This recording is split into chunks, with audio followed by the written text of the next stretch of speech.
Okay. What is the highest good for society?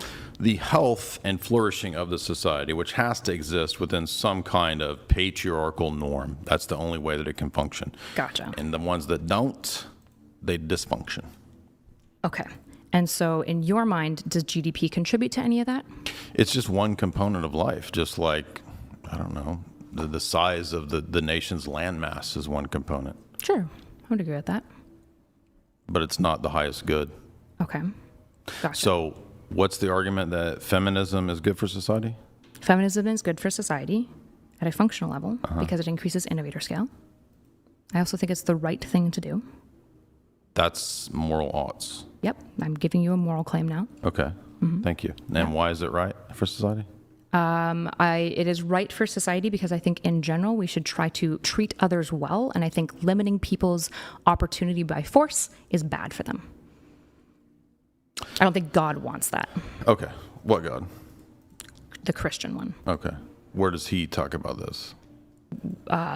Forcing people to do things? No, this idea of what the good is for society, because we have a lot of historical Christian societies. Sure. Were any of them feminist? No, but I don't think in general that God advocates really strongly for a political system. Really? No.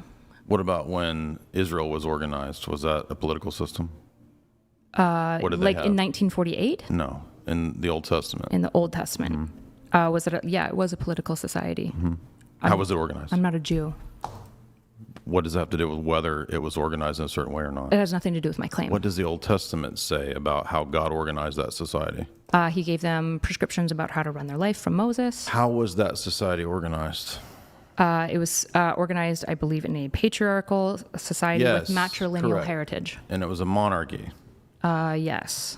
a male monarchy. Yep. Okay. So in that regard, God was not feminist, right? I've never said that God was feminist. Well, I'm asking if there's a history example of where God organized a feminist society. I mean, it's interesting because when you look at like ancient Judeo history, if you're not being presentist, it was like insanely progressive compared to like the pagans around them, like the Assyrians and Babylonians. That's not what I'm asking. Well, it is what you're asking. You're calling right? it progressive, and I would just say it's healthy. So the fact that they, Sure, had, yeah, they had the Ten God Commandments. seemed to advocate to some degree for a better treatment of women than any other society I around agree. them. But that's not feminism.